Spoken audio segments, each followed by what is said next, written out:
Tonight, another storm belts us with more on the way. Heroes risk their lives again in yet another flash flood rescue. Hold it there. Stop, hold it.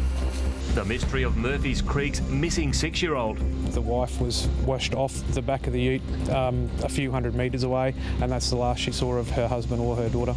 And the CSIRO's guided missile to probe under our floodwaters to find what lies beneath. Across Queensland, this is 10 News at 5 with Bill McDonald and Georgina Lewis. Good evening. The state government's been warned it might have to dig up our schools to rid them of a cocktail of sickening germs carried by floodwaters. Some of the diseases they carry haven't been seen since the First World War.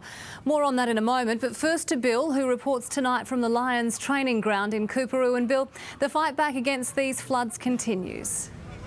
Certainly does, Georgie. And I might say, to use a bit of footy terminology, the Lions have been front and centre throughout this flooding disaster. They've already done a bit of heavy lifting during a lot of the clean-up work, and this afternoon they've turned over their training session here to try and raise some money for the flood appeal. All the gold coin donations from this afternoon will go to the flood appeal. A couple of hundred people down there. Let's hope it builds. Speaking about that, it's hovering around $120 million, the flood appeal, after Oprah's encouragement to her US viewers to give us a helping hand. And the weather at the moment, you'd have to say, really isn't helping it. We all held our breath when those dark clouds menaced us again this afternoon.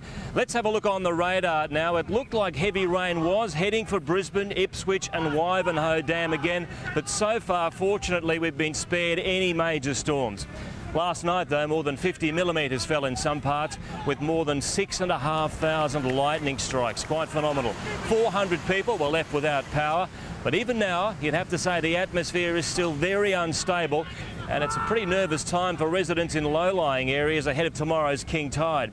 Travis McNamara is out at Breakfast Creek, and Travis, some of the businesses there have only just reopened after last week's floods. That's right, Bill. Just up the road is the famous Brecky Creek Hotel, and it's in no danger from tomorrow's king tides. But already businesses just around the Brecky Creek have been lapped up by water. Now, it's interesting. It seems as though there's a bit of flood fatigue that might even be settling in with residents around the city. There were no major indications of sandbagging or other preparations today as we drove around. Now, that's interesting, I mean, given that the Lord Mayor is actually warning people that combined with heavy overnight rain, the high tide tomorrow could put some people in trouble.